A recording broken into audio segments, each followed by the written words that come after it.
No, estamos también rindiendo un sentido homenaje hoy. La comunidad de Barranquilla hemos perdido a un hombre ilustre como fue el profesor Cortázar. Eh, los que lo conocimos supimos de sus calidades académicas, intelectuales, humanas. Cuando se hablaba, Manuel, cuando se hablaba, Gloria, de perfecto de disciplina, ya ese término ya desapareció. Ya ese concepto de la disciplina en los colegios, donde ya uno ni con la mirada puede interactuar con los chicos porque se puede meter de pronto. Pero esos hombres, digamos, nunca se van de nuestras vidas, sino esos hombres siempre permanecen para siempre. La grandeza, su talante intelectual. Y pensamos, maestro Rodney, en lo cual agradecemos su presencia esta noche, uno de los mejores homenajes que le rendimos a las personas que amamos es darle un poquito de normalidad, porque sabemos que ellos siempre van a estar pues con nosotros. En ese Sí. sentido, maestro del encuentro cultural y todas las personas que le estamos acompañando, nuestro más solidario apoyo en estos momentos de cambio de circunstancia para ese ser querido que lo entrañamos mucho en la comunidad del Caribe barranquillera y toda la comunidad académica. Bueno, hoy Sí, tenemos... está bien, Smith. Gracias por tus palabras. Pensaba que de pronto no podía realizar el programa porque siempre embarga mucha nostalgia, mucha tristeza. Pues te había advertido con tiempo de que de pronto nos Sí, sorprendía el caso y así fue. Entonces, pero de todas maneras, los mismos hermanos míos me dicen, no, haga el programa, que de todas maneras se le puede recordar a él en este programa. Aquí algunas fotos con los Boy Scouts de aquí en Barranquilla y que siempre lo lideró. Acá también sí, señor. en la radio Barranquilla, de acá de Barranquilla, ahí aparece también él como animador, también aparece eh, el, el maestro administrador que era el señor Héctor Ulloque Barandita. Siéntese acá con eso lo puede ver. No, yo no voy a sentar. Entonces, ellos hicieron gran parte de Sí. todo lo que se registraba en Colombia en toda esa época. Y mi hermano Alberto Luis y fue prácticamente uno de los precursores de la radio aquí en Barranquilla. Aquí venían españoles, aquí venían gente de Panamá, del Ecuador, alemanes en la radio y a él siempre estaba, ya lo tenían vigilado como una persona que les podía colaborar y así fue. Hacía una pareja con Pérez Domenech y el español y él le servía pues de como hacen hoy en día en los deportes, ¿no? Siempre tienen otra persona que va siguiendo el mismo hilo y colabora. Entonces él tenía pues esa facultad, pero también a la vez lograba eh, llevar a cabo sus estudios. Hacía su bachillerato en el colegio Barranquilla y también realizaba una cantidad de actividades que tenían que ver con la radio y que tenían que ver también con la comunicación. Entonces, y también con su arquitectura, porque él después hizo unos estudios de arquitectura y fue prácticamente también precursor de la arquitectura aquí en Barranquilla con la Universidad del Atlántico. La Y gloriosa época del maestro Carrera. Manuel sí, Carrera fue muy cercano al maestro sí. Cortázar. Y luego los hijos también, varios de ellos han continuado con esta carrera y son destacadísimos, muy destacados en la arquitectura. Entonces sí, quería de todas maneras dedicarle a él este momento para que quienes están internacionalmente, como ya apareció por allí mi hermana, por allá en los Estados Unidos, unas sobrinas también, que se den cuenta pues de que lo valioso que era nuestro hermano Alberto Luis Portasio Fontalvo. Allá en Bogotá formaron un staff de buenos locutores de nivel alto, como lo era con Carlos Pinzón, con Juan Harvey Caicedo y también con Juan Eugenio Cañavera. Con todos ellos hicieron un staff de buenos locutores que eran muy solicitados porque sabían manejar todo lo relacionado con la comunicación. También ya acá en Barranquilla, trabajando en La Voz del Comercio, trabajando en emisora Variedades, en emisora Atlántico, en Radio Barranquilla, y logró pues también hacer bastante amistades con personajes como Nelson Pinedo. Nelson Pinedo, que también estuvo en la locución en La Voz de la Patria. Ellos eran los dos muy amigos con Nelson Pinedo. Y se recuerdan, cuando vino Nelson Pinedo aquí a Barranquilla, yo me le presenté y él se recordaba bien de Alberto Luis. Entonces, hay todos esos recuerdos bonitos y también los reconocimientos que alcanzamos nosotros también a disfrutar con él. Vinimos a una condecoración que le hacían en la Puerta de Oro de Colombia como un personaje emérito, y también la alcaldía, también la gobernación y también los Boy Scouts. Él siempre se distinguió en ese aspecto. Comandaba un grupo de jóvenes que los llevaban, hacían un recorrido por Colombia, en los Boy Scouts, y precisamente el año pasado, en el 2019, logró él una condecoración también del Consejo de Barranquilla. Todo eso pues para recordar a mi hermano Alberto Luis Portasio, de quien tuve pues mucha ayuda también cuando yo comencé. Esto de que uno está muchacho y no tiene ni para un cine, era una persona que siempre estaba pendiente. ¿Qué te falta? ¿Qué quieres para el cine? ¿Quieres para tomarte algo? Bueno, siempre estaba pendiente de hacer esa gran colaboración. Entonces, todos lo recordamos aquí en casa muy cariñosamente. Sabemos que estaba sufriendo bastante y pues ya lo vimos tan mal que dijimos, no, requiere ya es descansar, porque ya la familia, su compañera entregada pues por completo a ese trabajo, no daba forma de descanso.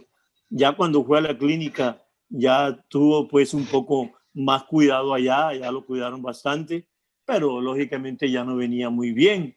Él había padecido de un carcinoma en la cabeza hace como 30 años, lo trataron y lo dejaron bien, y hasta prácticamente apenas hace un año que volvió de nuevo a aparecer.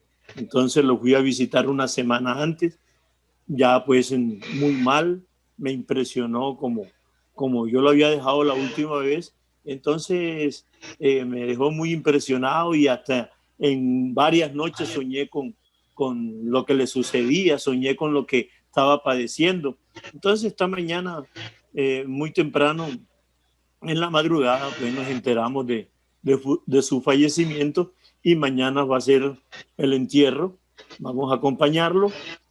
Y lógicamente con todo el cuidado que se requiere, porque en esto ya hoy en día hay que estar con ese protocolo, porque no sabe uno en qué momento la gente que se ha ido, la gente que ha padecido todos estos problemas, no saben en qué momento se afectaron.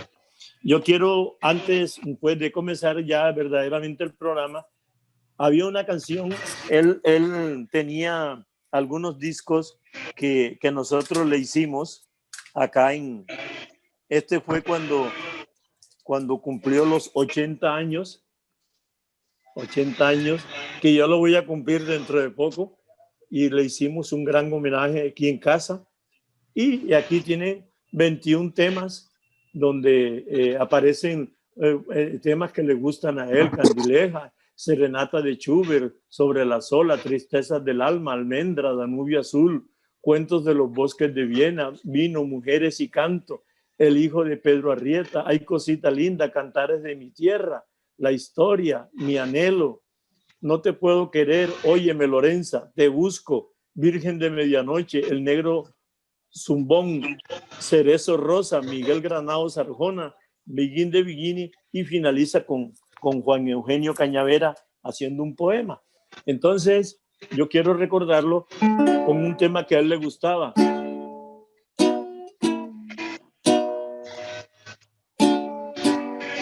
En la oscuridad de mi existir, brillo por tu amor mi corazón, y sentí en mi alma un no sé qué de amor por ti, que yo creí no iba a volver a mi vivir. Entre candilejas te adoré, sin saber de ti me enamoré, y sentí en mi alma un no sé qué de amor por ti, que yo creí no iba a volver a mi vivir, a mi vivir, a mi vivir. Paz en su tumba. Sí, Dios lo tenga en su santa gloria. Sí, era un tema de Charles Chaplin, y también lo cantaba Luis Arcaraz, que le gustaba mucho esa orquesta. Entonces, por eso hago este tema. También, ya continuando pues con el programa, me decía Corquidi que a él le gustaría saber,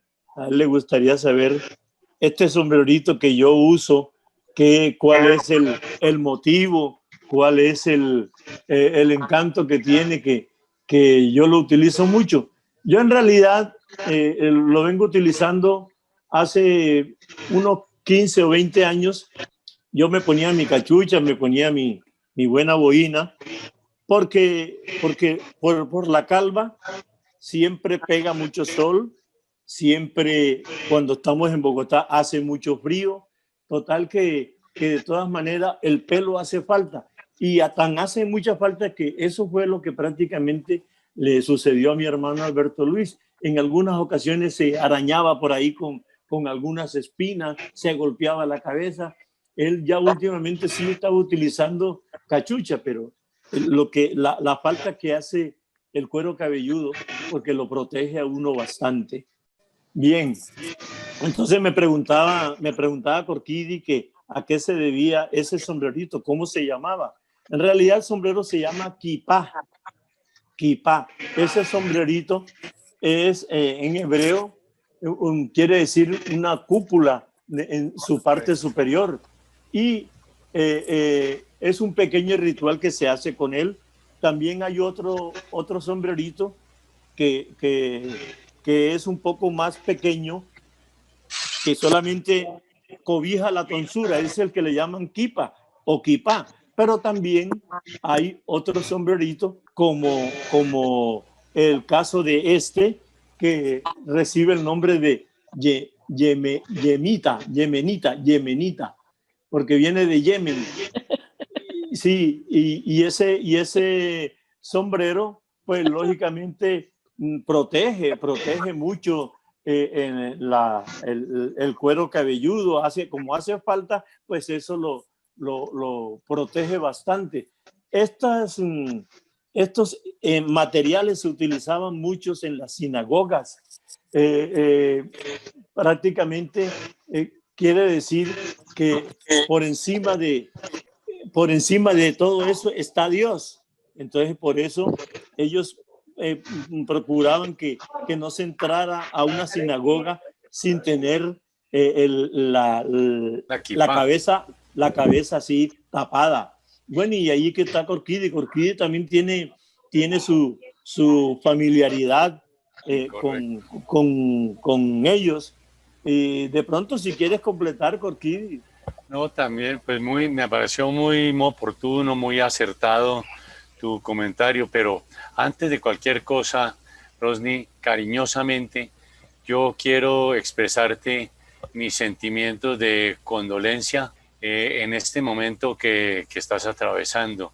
Yo sé que en momentos así, pues no hay palabras en las que uno pueda reconfortarse o encontrar consuelo, ¿cierto? Pero de igual manera creo que nos corresponde expresarte el aprecio muy amable que te tenemos como una persona que ha sabido ser valiosa dentro de la comunidad musical de nuestro país. De manera que, Rosny, un abrazo fraterno para ti y toda la familia. Gracias. ¿Okay? Igualmente, hacemos extensivo a la familia Portacio Apicella, en el cual estoy muy unido a Judy como compañero de trabajo, los talantes, a toda la familia Portacio Apicella de parte de nosotros, Alberto, para que se lo hagas extensivo. ¿Cómo no? Nuestro muy querido amigo Judy. Mañana yo voy a estar ahí y seguramente me voy a ver con ellos y les manifestaré todas esas apreciaciones que ustedes me hacen en la noche de hoy. Numa Gil, del Atlántico y compañero también de música, tiene unas palabras. Rodney, aquí casi llorando por Alberto Luis, hermanazo, un sentido pésame a toda la familia, a tus hermanos. Muchas gracias. Y tú sabes que siempre estás aquí y estamos no, pendientes, no vayas a creer. Está muy bien, gracias Numas. Gracias, bueno, Numa, por tu manifestación agradable en estas tristezas, ¿no? Muchas gracias, Numas. Bueno. A Rosny, acerca del collar que lleva, ¿cierto? Que simboliza, ¿de dónde viene? Sí, estos son collares como también muy amante pues de la música llanera. Casi todos estos territorios que uno visita cuando va en los encuentros de música llanera, se encuentra, los aviones lo llevan a poblaciones netamente indígenas, ¿no? Entonces ellos recogen unas pepitas especiales y esas pepitas tienen unos huequitos que significan edades, que significan muchos años, que significan muchos amores. Esas significaciones en esos collares dan esa respuesta que la cantidad de años, los colores que lleva. Algunas cosas no las profundicé respecto a esto, pero a mí me ha llamado siempre la atención como biólogo. Yo soy biólogo químico. Como biólogo, todas estas capsulitas, todas estas pepitas que lógicamente son sacadas de vegetales, me han llamado la atención porque de alguna manera el indígena también se rebusca, y hoy en día en Bogotá, en Barranquilla, en todas partes, uno ve estos collares y la gente, por lo menos esto no lo persigue el ratero, ¿no? No sé si, que tampoco es que sea barato, pero esto no lo persigue el ratero, pero el ratero pues, sí persigue todo lo que sea oro, todo lo que sea plata. Entonces es como muy simbólico también de protección, según ellos, ¿no? Pero yo lo utilizo como para no ponerme la corbata, sobre todo aquí en Barranquilla, pero da un colorido muy llamativo y además combina con el blanco, combina con el kipá, combina con la yemenita, este collar, ¿no?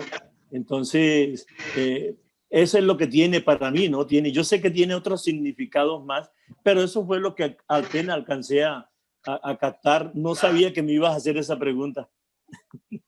lo más natural y lo más lógico es que nos metamos para conocer acerca del origen del apellido Portasio. ¿Qué origen tiene el apellido Portasio, Rosny? Sí, bueno, mi hermano hizo un libro, mi hermano José Portasio Fontalvo hizo un libro inmenso de ese trabajo. Ese trabajo fue también calificado por Alfredo de la Espriella como un buen trabajo. Él pidió, buscó la manera a ver si de pronto se lo podían publicar, no lo logró, pero entonces, para no perder ese trabajo, él con todos los familiares les pudo dar un libro de eso. No digo que nos los vendió, porque no lo hizo así, hizo ese gasto, y así tenemos nosotros la historia del apellido Portasio. Ese apellido Portasio, lógicamente, es italiano. Se dice Portacho, se escribe con doble C, y en un principio nosotros lo escribíamos con una C, pero resulta que después nos fuimos dando cuenta, fuimos por allá a los lados de San Pues, fuimos a los lados de Sincelejo, que allá están las raíces nuestras, y entonces vimos que el apellido se escribía, y así es lo lógico, ¿no? Con doble C, y se pronuncia Portacho. En la historia que tiene mi hermano ahí, sobre el primer Portasio que se conoció, se dice que ese Portasio estaba en Italia y tenía una novia, y esa novia de pronto resultó embarazada, pero ese Portasio se sintió todo como impresionado, que no sabía cómo responder, no sabía cómo responderle a la novia, y lo único que se le ocurrió fue salir de Italia, irse en un barco y venirse por estos lados, venirse por los lados allá de San Puey, por los lados de Sincelejo.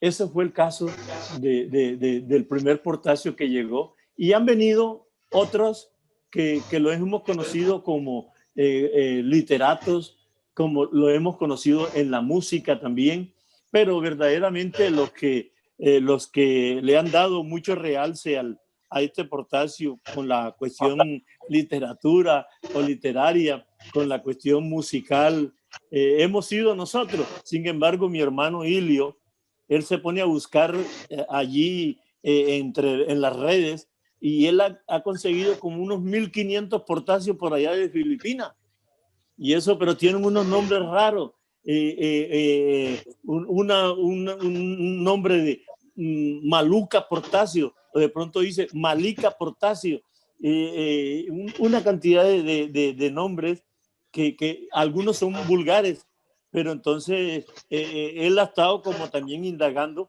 sobre ese Portasio de Filipinas. Fíjense que uno no sabía, sin embargo nosotros tenemos los ojos rasgados, casi todos nosotros tenemos los ojos. No, yo la llamé hace un rato. Sí, yo estaba hablando, por eso no le logré contestar. Sí, tenemos los ojos rasgados, y por ejemplo mis hijos, todos tienen los ojos chinos. A mí, cuando yo estaba pelado aquí en Barranquilla, yo iba al mercado con José, iba descalzo, y entonces la gente cuando me veía, no eran porque fueran cachacos, ni que los que lo llamaban a uno fueran cachacos, ¿no? Decían chino. Ahí viene el chino ese, ahí viene el chino. Siempre nos decían ese término, empleaban ese término, el chino. Entonces sí tenemos esos rasgos, y Ilio está averiguando a ver hasta dónde consigue esos, de dónde salen todos esos filipinos con ese apellido. Eso es lo que te puedo decir, Corquidi. Ok. Sí. ¿Cómo está conformada tu familia, padre, madre, hermanos? Sí, nosotros, papá, mamá, papá de Sincelejo, mi mamá de Palmar de Varela, era de Palmar de Varela, un municipio del Atlántico, donde se produce mucho cuestiones agrícolas, pero también muchos instrumentos como la caña de millo, como los tambores, una cantidad de instrumentos típicos para la cumbia. Y mi papá de Sincelejo, muy admirado por el porro, lo sabía bailar, sin embargo a nosotros nunca nos enseñó. Nosotros quien nos enseñó fue nuestra mamá, Ana Belén Fontalvo. Ella nos enseñaba a bailar un vals, nos enseñaba a bailar un porro. Y sin embargo, ya teníamos nosotros en las raíces, en nuestra, ese gen del baile, ¿no? Pero sí teníamos nuestra mamá, cuando íbamos a ir a una fiesta que se iba a bailar un vals por unos 15 años, ella nos enseñaba cómo coger a la pareja, cómo bailar. Papá decía a mi mamá que era buen bailarín, pero nunca nos enseñó. Mis hermanos, pues fuimos 9 hermanos y todos muy dedicados a la radiodifusión, muy dedicados a la docencia. Tuvimos también un tío médico, Luis Gonzaga Portacio, de allá de San Pues. Él se graduó de médico en Cartagena y trabajó mucho y muchas veces ni no cobraba a los pacientes. Y en honor a eso se puso un colegio que se llama así, Luis Gonzaga Portacio, y también una clínica que también se llama Luis Gonzaga Portacio. Te digo eso, pues, así que me acuerde ahorita. Bueno, haciendo una pequeña pausa, como nos disertaste un tema alusivo a tu hermano. Bueno. ¿Qué tal uno alusivo a tu papi? ¿Con qué canción bueno. recuerdas a tu padre? Sí. Las circunstancias del canto. Bueno,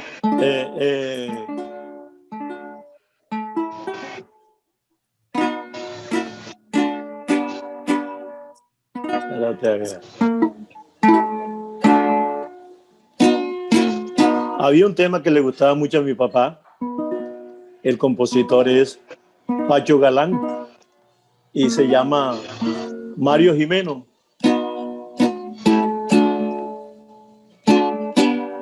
Morena, vamos a bailar el porro así.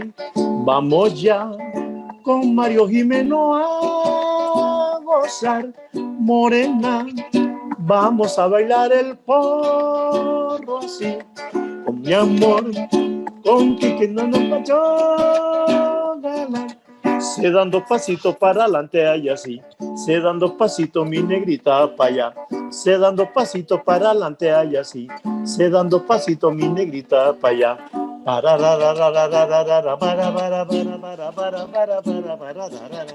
Baila suavecito este porralero que es muy colombiano, para que lo baile, vente para acá.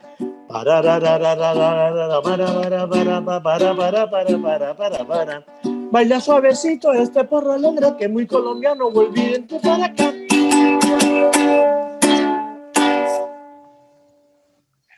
Ese es un tema que se llama Mario Jimeno. No tenía letra. Le agregué algunos fragmentos míos, pero también conocí después una letra que me sirvió para yo completar ya el texto de Mario Jimeno. Siempre fue un tema instrumental, como eran los porros de antes. Y esto lo hizo la orquesta dirigida por Pacho Galán, que dirigía en ese momento la orquesta Emisora Fuentes de Cartagena. La alcanzó a dirigir Pacho Galán, y cuando le tocó el turno a él, que eso también le tocó a Lucho, entonces él compuso este tema, Mario Jimeno. No sé, no me acuerdo ahorita el personaje, si fue algún ganadero, que es lo más probable, porque Pacho Galán también tenía su ganadito. Entonces, posiblemente le compuso este tema a Mario Jimeno, a uno de esos ganaderos amigos. Sí. Hay preguntas, Rosny, que son de cajón, pero que de todas maneras son importantes porque nos ayudan a enmarcar al personaje. Sí. ¿Cómo era la atmósfera musical en tu casa? ¿Qué se escuchaba? ¿Qué le gustaba a tu padre, a tu madre? Sí. Bueno, la atmósfera musical siempre ha sido aquí en la casa. José Portacio también tarareaba canciones y prácticamente fue el primero que yo escuché cantando. Se cantaba todos los temas que estaban de moda en 1941, 45, los temas de Daniel Santos. Pero entonces yo comencé a ya de niño. Yo pienso que por ahí tendría 5 años y ya yo cogía cualquier tapa de gaseosa y la rastrillaba en el suelo y me acompañaba como si fuera una guacharaca y me ponía a tararear, pero el que siempre llevaba la vanguardia en los cantos, que se los aprendía y se inventaba otros, porque él se aprendía el canto, pero a ese canto le metía otra estrofa chistosa y en esa forma pues fui metiéndome así en la música, ya sentía, pero también papá escuchaba mucho porro, papá escuchaba mucho esta orquesta del argentino Don Américo, le gustaba mucho. Don Américo vino mucho aquí a Barranquilla, Colombia, y a él le gustaba cuando venía Don Américo, eso lo transmitían por radio ahí en el Hotel del Prado, y entonces a él le gustaba ponerle el radio en la noche, se quedaba hasta tarde oyendo. Esa era la música que le gustaba a mi papá, los porros de allá de San Pelayo, los porros de San Pues, los porros de Sincelejo. Y a mi mamá le gustaban mucho los valses, sobre todo los valses compuestos por colombianos. Por ejemplo, Tristezas del Alma, Tus Lágrimas. Yo ahorita veía aquí averiguando Clímaco Sarmiento, que alguno de ustedes me preguntó sobre Clímaco Sarmiento. Clímaco Sarmiento, él aprendió el clarinete, aprendió el saxo, y con gente alemana, con gente que estaban acá en Colombia, y aprendió esos instrumentos. Pero entonces, ¿qué pasaba? Él conseguía un trabajo en los cines eran mudos. Entonces, Clímaco Sarmiento se iba al cine y ahí le pagaban algo, tocaba con el clarinete, es decir, animaba la película. Y él dice un tema que él compuso que se llama Tus Lágrimas, porque resulta que en ese cine, cuando él se ponía a ver a la gente, había gente que, a pesar de que era muda, se daba cuenta que lloraban. Entonces él compuso ese tema que se llama Tus Lágrimas. Dice, bueno, se parece mucho también a Tristezas del Alma, pero ahora se me pasa. ¿No? Sí, no me acuerdo bien. En todo caso era un vals de Clímaco Sarmiento.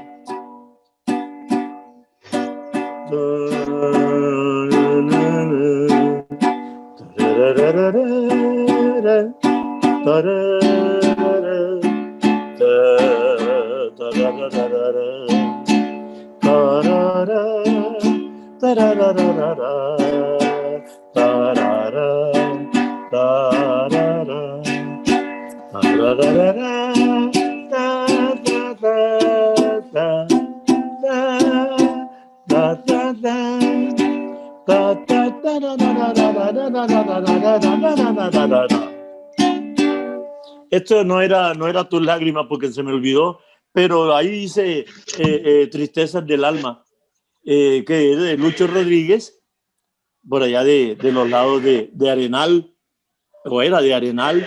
Entonces, eso era la música que le gustaba mucho a mi mamá, y ella se ponía a bailarlo solo, se ponía los brazos como si tuviera el parejo, y ella misma se iba entrelazando y daba vueltas, y nosotros nos fijábamos en eso, y eso también nos sirvió para después deslumbrar un poco también bailando, no solamente la música selecta, la música clásica, sino también la música popular. Cuando leí tu reseña, me llamó la atención algo. Tú expresabas acerca de tu padre que él fue un autodidacta. Sí. Explícanos eso. Sí, él, su mamá, Rosalía, ella, su trabajo era el de lavar ropa, cocinar. No, para esa época ya en Sincelejo, pues no tenían esos trabajos buenos, ¿no? Sino el de poder ayudar en la casa a cocinar o a lavar ropa. Entonces, esa era la mamá pues de mi papá y lo metió pues al colegio, pero eso tampoco era que hubiera buen colegio, eso había que hacerlo, era entre personas.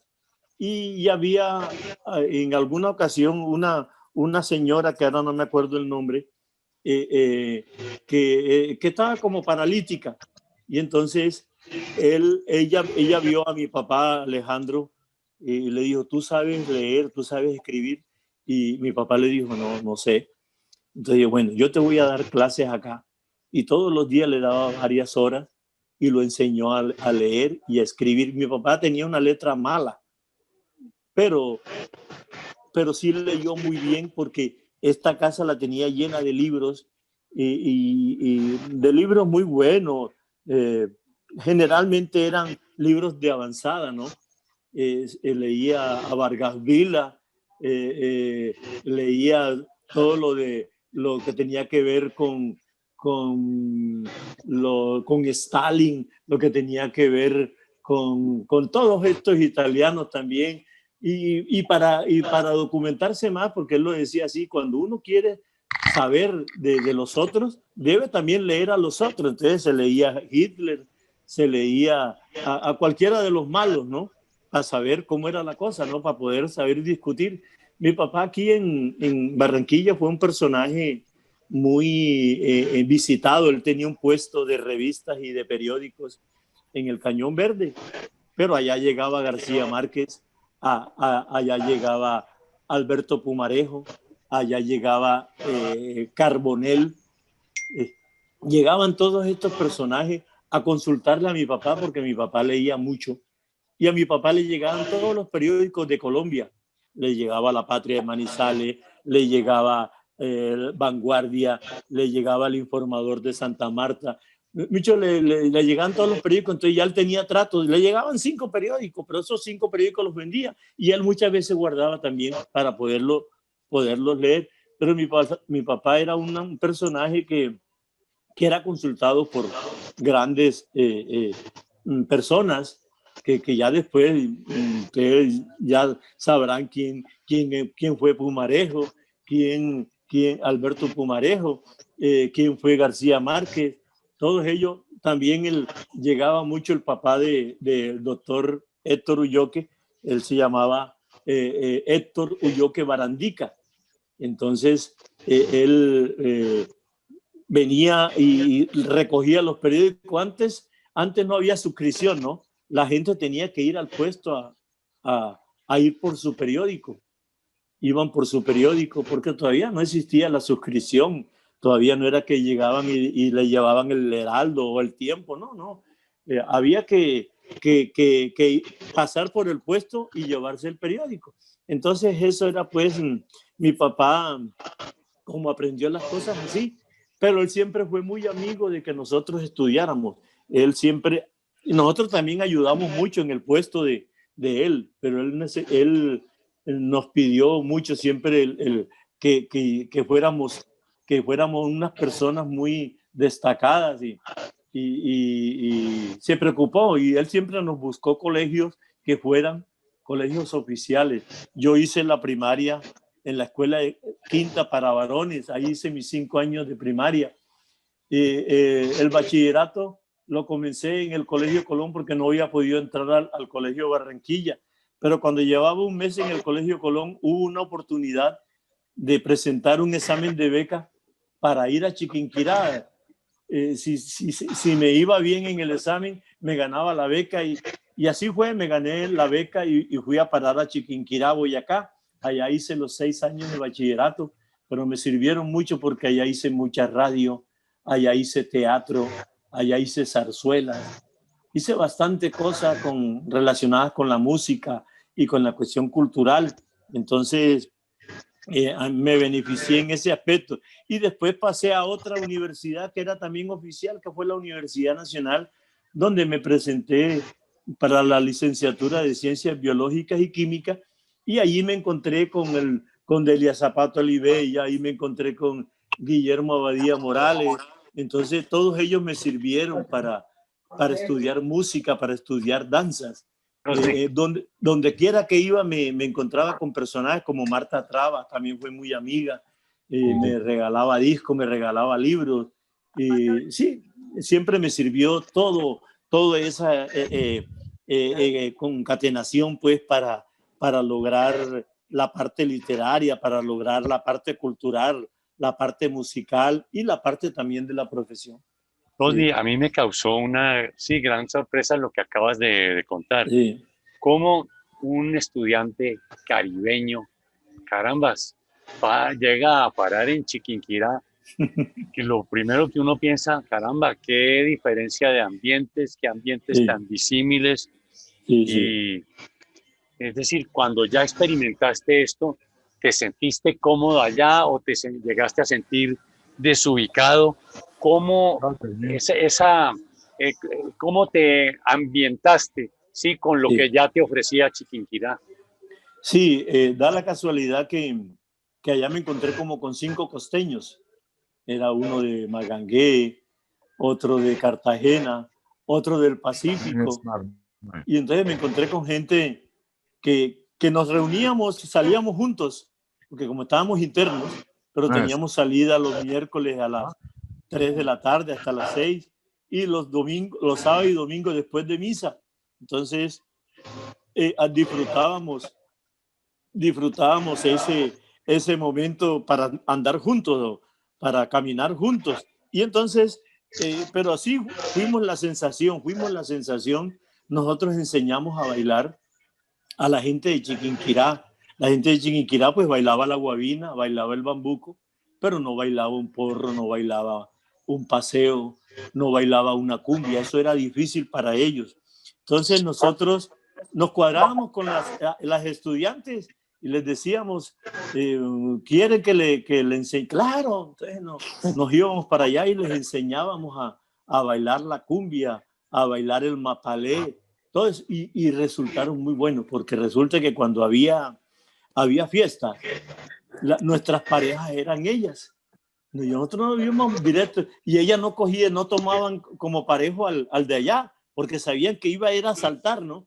Sino que nos tomaban a nosotros. Entonces, eso aparece también en un libro de Wade, de Peter Wade. Aparece, a mí me entrevistó él y yo le hago esa acotación de cómo fue esa llegada mía, ¿no? Nosotros éramos una sensación grande, pero también teníamos enemigos. También había mucha gente que hablaba muy mal como en todas partes, ¿no? Hablaba muy mal del costeño, hablaba muy mal de nosotros. Entonces muchas veces había que arreglarla, muchas veces no por el estilo bueno, sino trompeando, ¿no? Pero eran más los amigos que los enemigos. Y había mucha gente que se ligaba a nosotros porque los hacíamos reír, porque la chispa de nosotros era instantánea, ¿no? Entonces, en ese aspecto nos fuimos acomodando. Y nos fuimos acomodando tanto que yo llegué a quedarme los 6 años. Rosny, ¿qué o por quién o a través de cuáles circunstancias fue que te empezaste a conectar con el ambiente folclórico y con personas que sí, de alguna manera conducían el folclore en Colombia, con Delia Zapata, Guillermo Abadía y también sorpresivamente, fíjate, con un énfasis en la música llanera? Háblanos acerca de eso. Isidoro, maestro Rosny, antes de seguir con eso, en el auditorio, que también tiene cabida en esta intervención, nos están pidiendo, cito textual, Janet Vargas, muy interesante, nos podría interpretar algo de aquella época en Chiquinquirá. Iba para allá, le iba a pedir eso a Leslie, pero... Entonces, recuerden que aquí todo el mundo tiene la palabra y todos son bienvenidos. A ver, Leslie, no sé si primero que Rosny nos conteste la pregunta y vamos con la canción, ¿te parece? Bueno. Sí, ahora como me entró él y ya perdí ahí un poco si quieres, ven, te la repito. ¿Cómo fue que te empezaste a conectar con el ambiente del folclore en Colombia? Ya me sé lo demás. No, resulta que yo fui aficionado al lado de gente muy grande como Alcia Costa, de gente como Adolfo Echeverría, el de las 4 fiestas, con Pepe Molina, el de Joselito Carnaval, con mucha gente en el folclore. Pacho Galán nos acompañaba con la orquesta. Alguna vez vino una orquesta de Cuba que se llamaba La Habana Internacional y traían como cantante a Chiqui Tamayo. Y a la orquesta esa la contrataron también en Emisoras Unidas y acompañó a los aficionados. Entre ellos me acompañó a mí. Y ese día había un concurso. Por cierto, yo me gané el concurso porque yo canté un tema de Daniel Santos que creo que se llama La Bronca. Y dice, corre, se formó la bronca. Corre, se formó la bronca. Tiro, botellazo, bofeta, corre por aquí, corre por allá. Y la guagua viene detrás.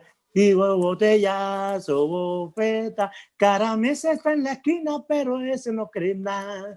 Tiro, botellazo, bofeta. Bueno, me acompañó la orquesta Habana Internacional ese tema y yo me gané el primer puesto. Entonces, ya de ahí comenzaba ese folclore a sentirlo, porque era Pacho Galán el que me acompañaba, estaba Alcia Costa, que fuera de sus boleros y sus temas nostálgicos también cantó con Pacho Galán, también cantó con Pello Torres, y tocó el piano con Pello Torres y cantaba y grabó muchas cosas.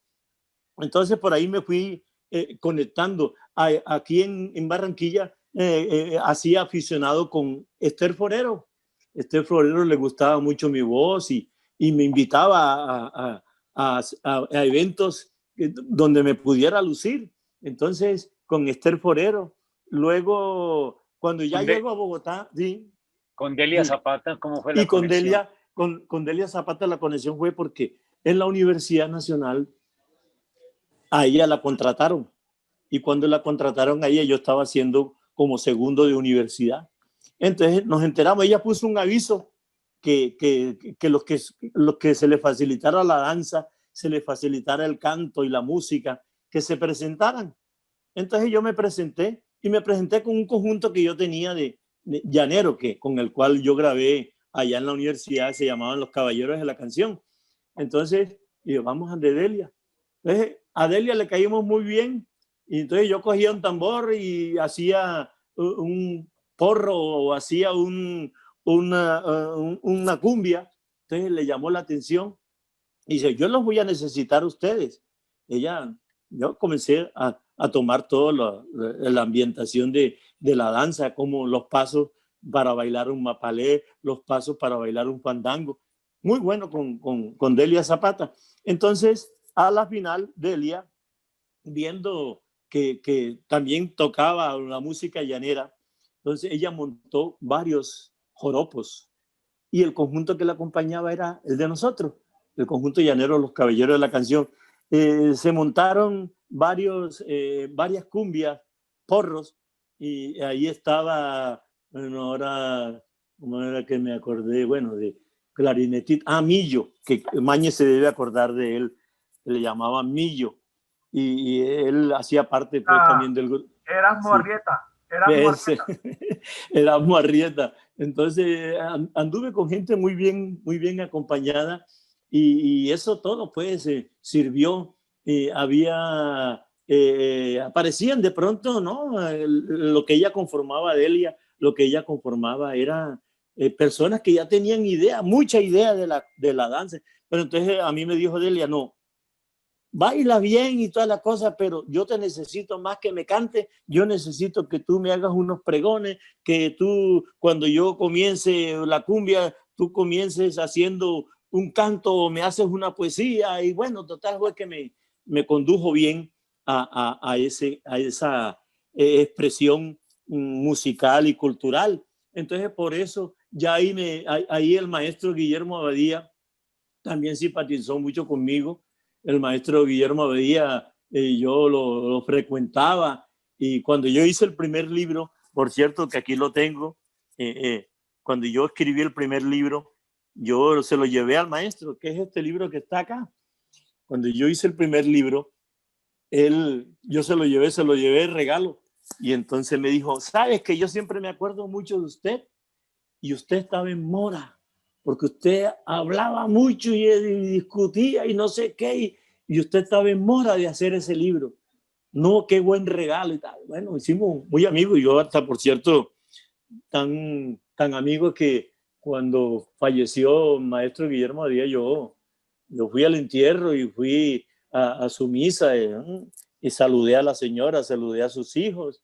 Entonces ahí hubo ese gran contacto con...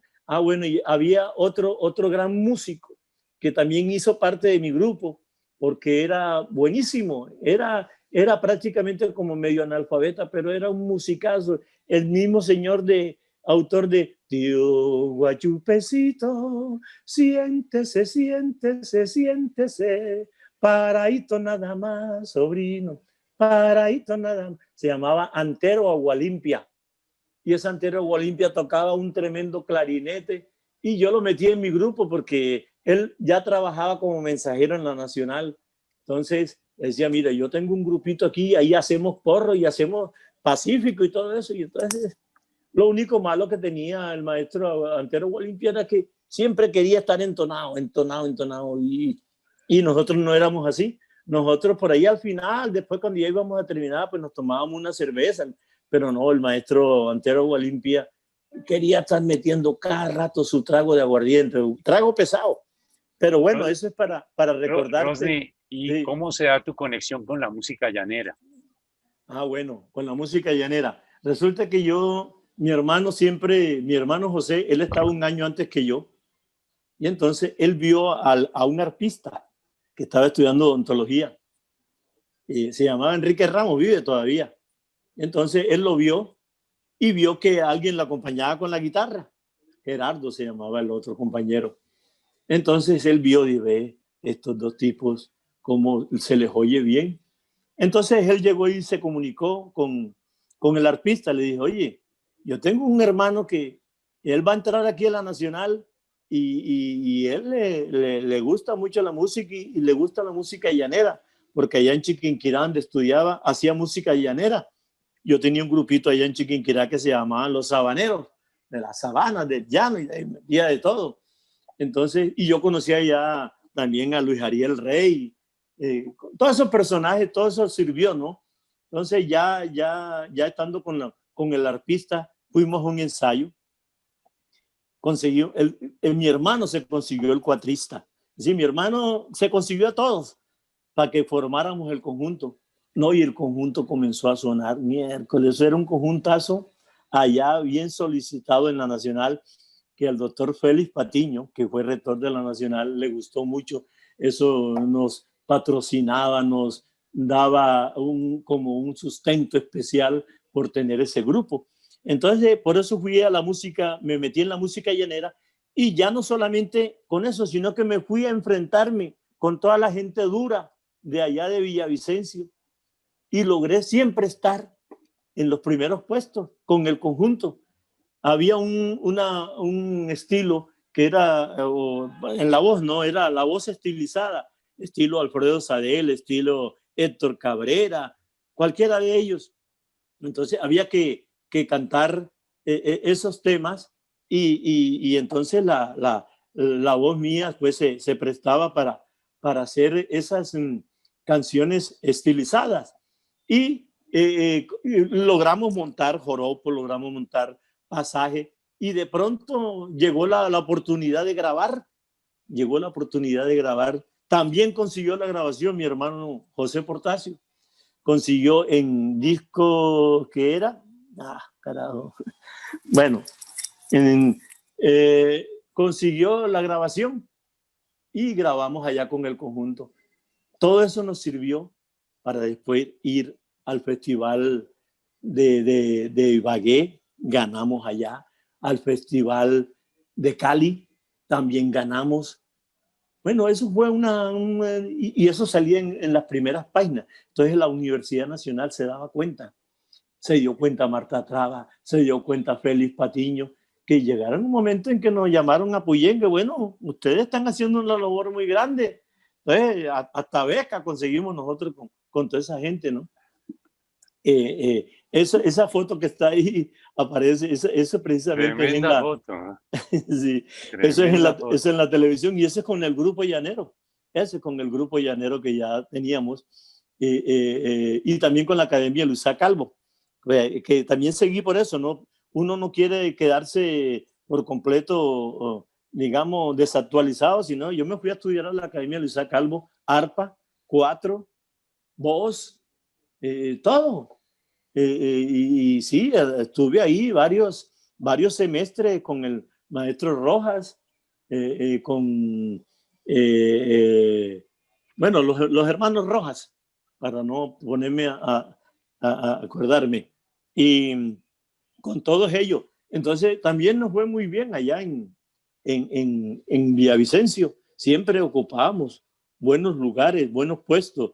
Y mi cuatrista que yo tenía ganó como mejor cuatrista. Yo gané en voz estilizada y nos ganábamos algo. Y tú, así fueran 25,000 pesos, pero era que 1,000 pesos era mucha plata en esa época. Sí. ¿Cómo fue que te decidiste a formar una orquesta? Bueno, pero sabes que para no brincarnos la línea vamos. que llevábamos, vamos Sí, con sí. el tema que nos recuerde los tiempos de Chiquinquirá. De Chiquinquirá yo vengo de pagar una promesa. De Chiquinquirá yo vengo de pagar una promesa. Y ahora que vengo santo, dame un besito, Teresa. Y ahora que vengo santo, dame un besito, Teresa. Hola, Dolores, toma la llave, abre la puerta, tiende la cama. Y hay de Cuchipe, que hay de Cuchipe, que hay de Dolores. Si hay de Cuchipe, que hay de Cuchipe, que hay de Dolores.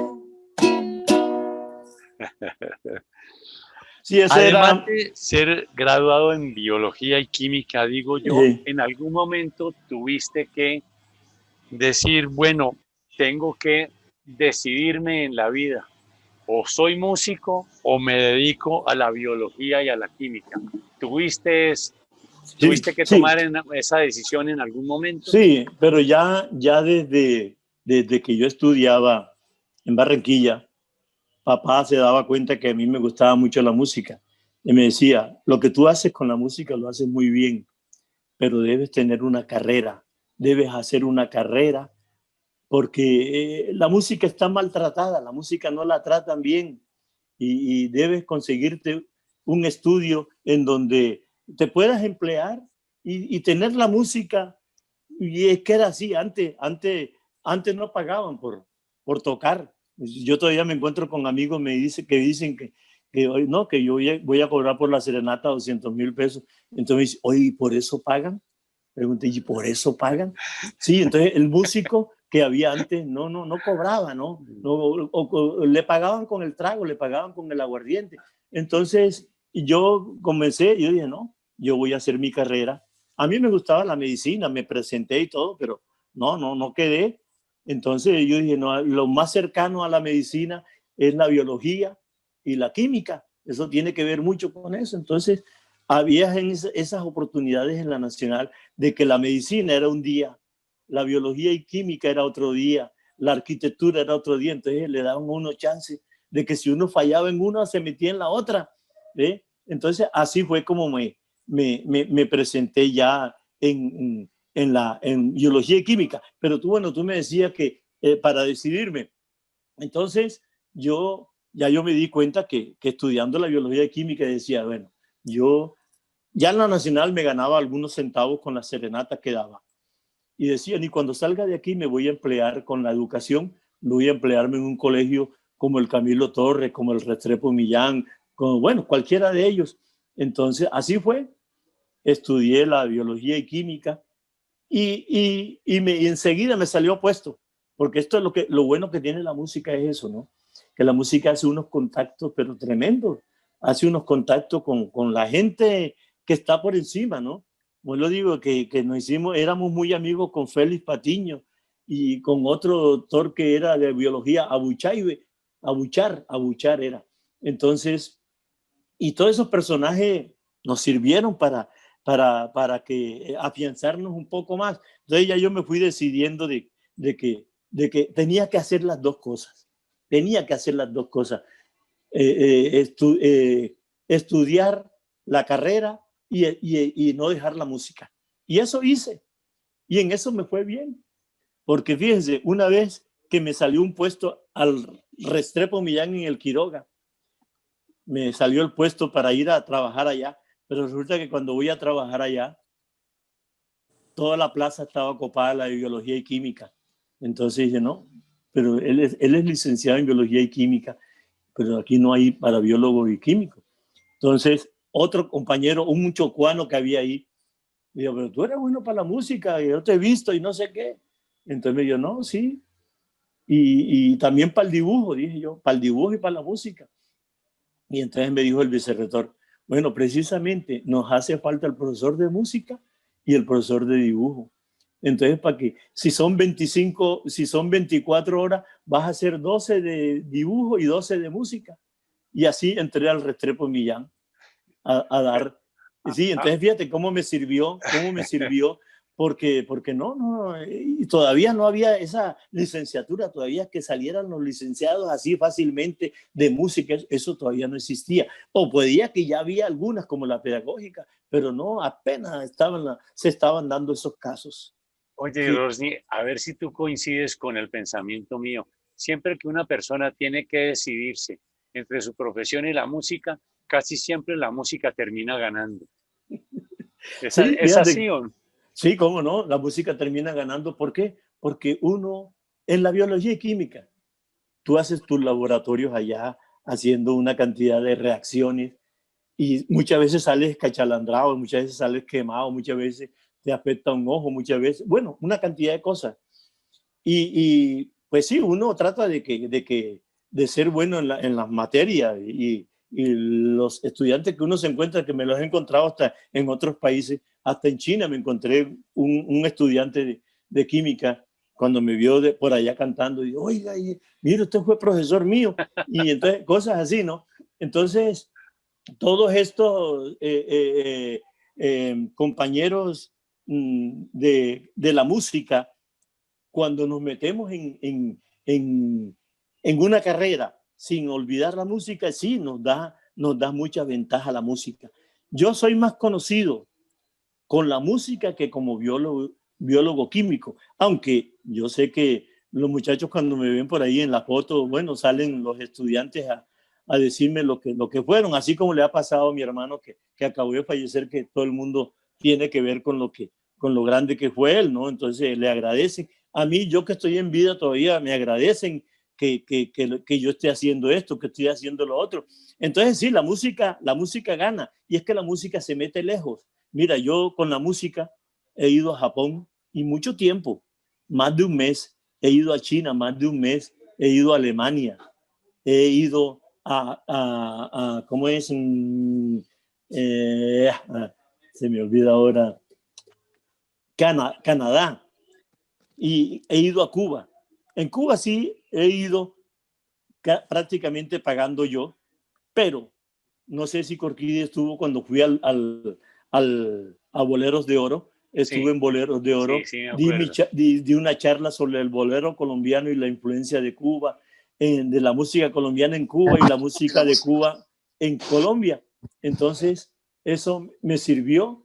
Esa vez, pues, fui invitado allá a Cuba y me gustó esa invitación. La familia Ramos lo acompañó una vez en Cuba. ¿Quién?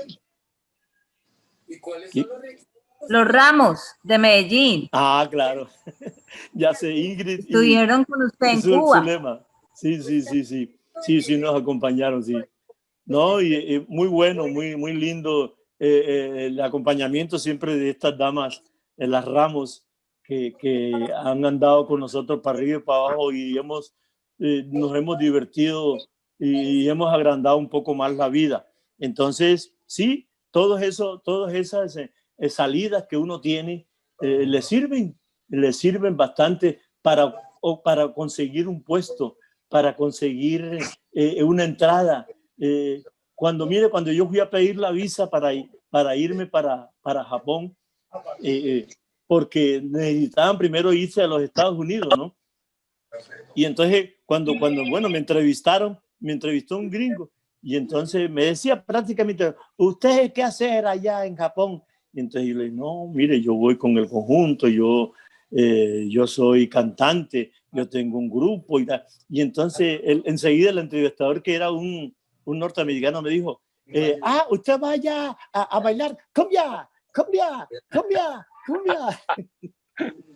Y entonces ya yo me di cuenta, uy, me van a dar la visa. Porque todas esas cosas sirven mucho, mucho, mucho, mucho, mucho. Oye, Entonces, Rodney, tú conociste a Pacheco, a Gloria sí, Valencia, a Juan, no, a Juan Harvey Caicedo. ¿En no, qué sí. forma te relacionaste y tuviste contacto con esta clase de personajes?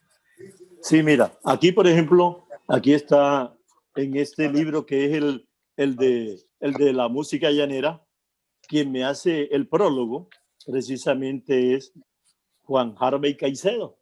Ahí está, Juan Harvey Caicedo, que él trabajó allá en Bogotá con mi hermano, el que murió.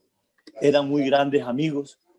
Lo mismo que con Carlos Pinzón, trabajó mucho con mi hermano allá, Juan Harvey Caicedo. Entonces, me invitaron a esas clásicas del amor, creo que se llama, clásicas del amor. Entonces, allí le pareció bien a Juan Harvey que lo que estaba haciendo.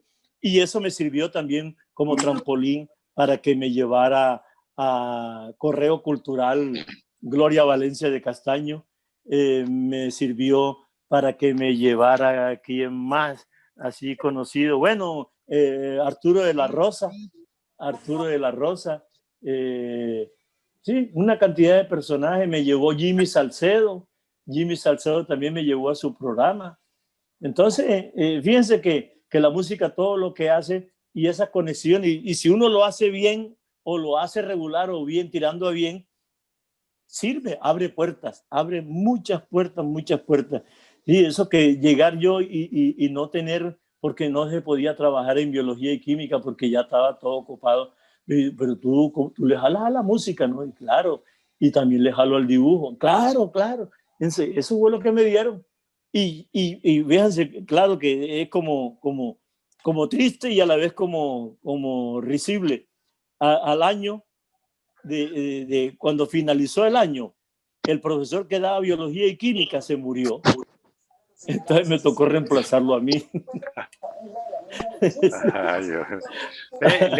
Rosny, y esa participación, tú tuviste una participación en las novelas de Ato Canaguay y La Potra Zaina. Sí.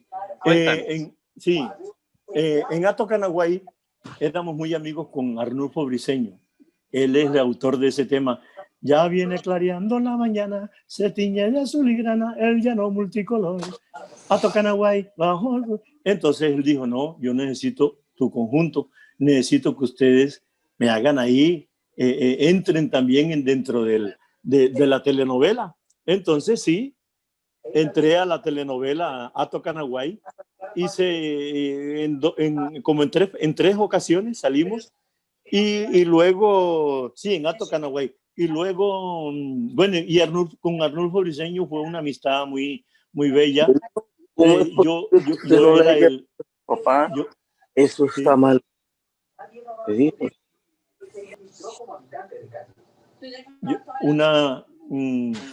Me dañaron la idea. Entonces, sí, ya con Gloria Valencia también. Estábamos todavía, teníamos el grupo en la Universidad Nacional, y ella quería presentar gente, estudiantes de la Universidad Nacional. Entonces vio la cuestión del grupo y lo presentó. Luego en La Potra Zaina, prácticamente lo mismo. Ya yo tenía otro conjunto que era superior al que yo tenía en la universidad, era superior.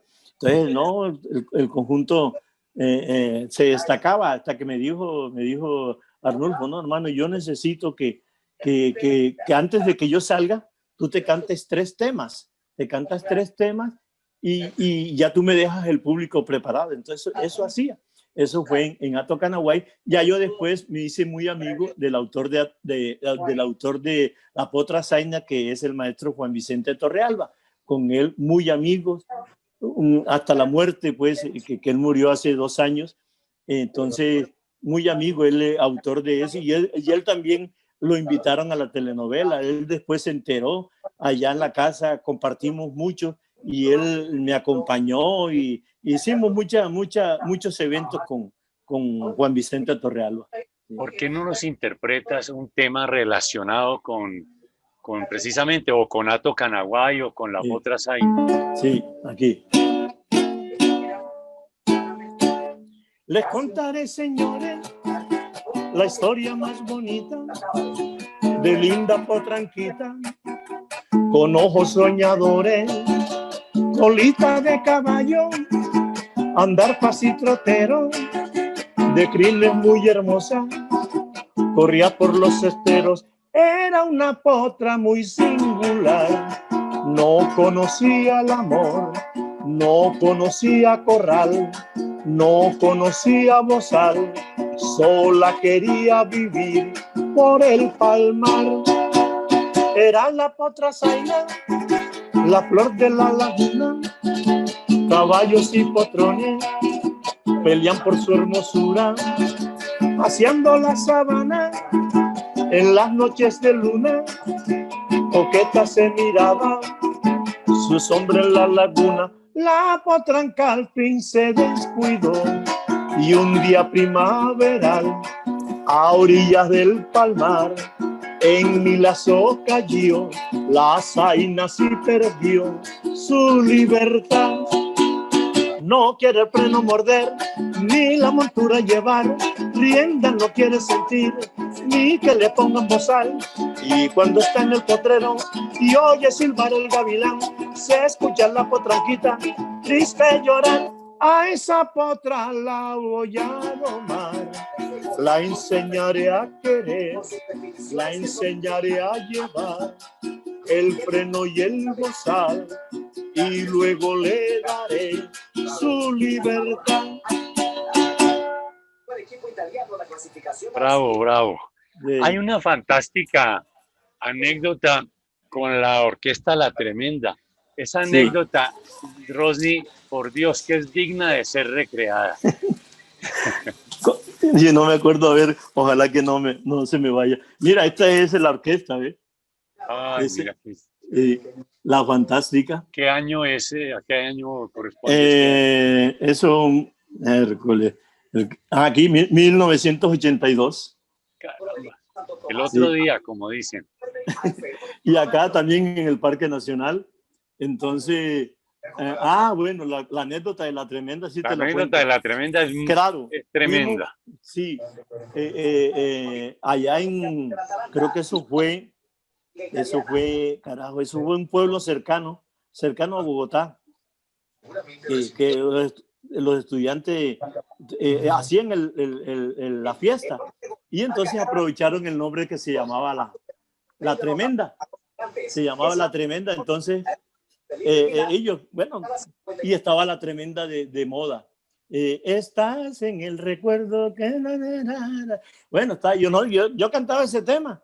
Entonces, cuando llegamos allá, no, todo el mundo en expectativa, porque para ver a Doris Salas y a todos, ¿no?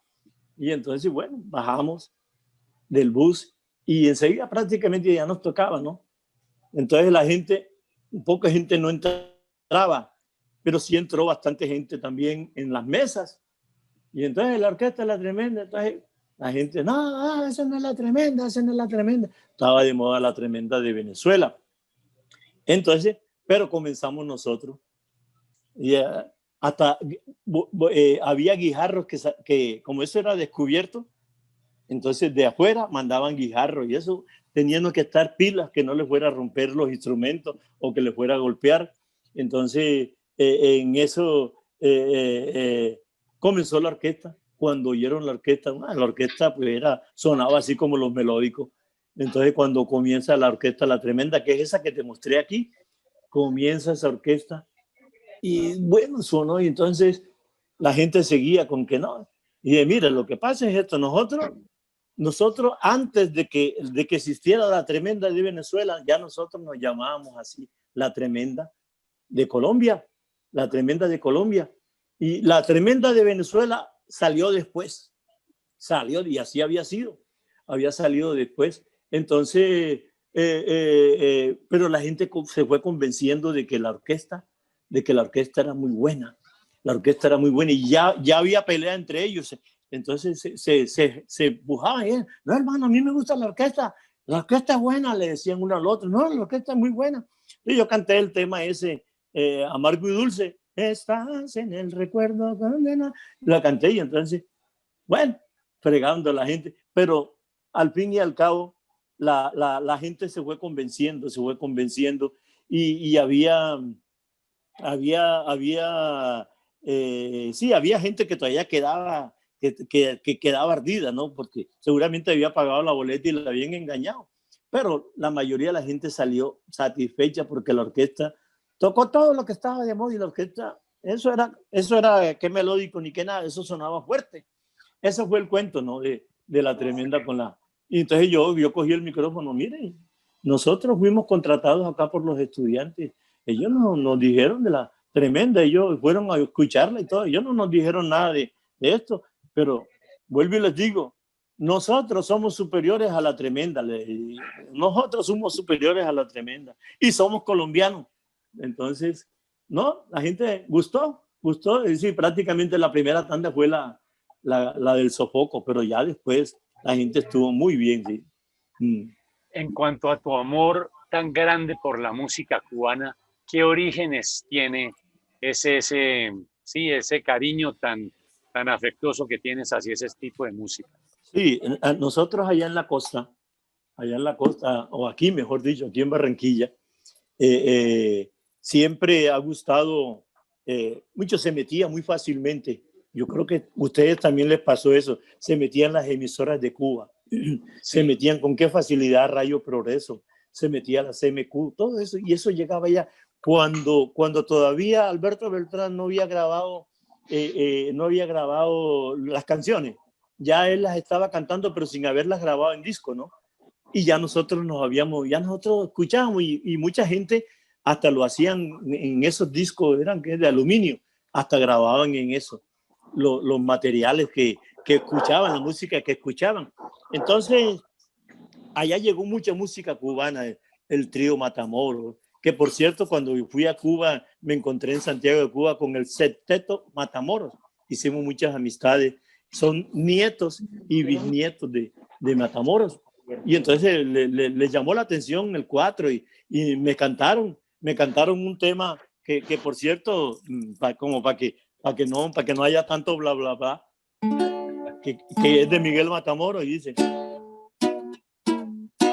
volveré a nacer si me muero, volveré a nacer para amarte, volveré a nacer si me muero para quererte, volveré a nacer para no olvidarte, que siga el tren en su vaivén, que siga el tren de la vida, que siga el tren en su vaivén, que siga el tren más allá, que siga el tren en su vaivén con nuestras almas dolidas, que siga el tren en su vaivén, que siga el tren una eternidad. Ay, para quererte nací, ay, para quererte nomás, para pan, para pan. Ay, para quererte nací, ay, para quererte, para adorarte yo nací para ti. Ay, para quererte nací, ay, para quererte nomás. Do, re, mi, fa, sol, re, mi, fa, sol, la, re, mi, fa, sol, la, sol, fa, mi, re, do. Ay, para quererte nací, ay, para quererte no más.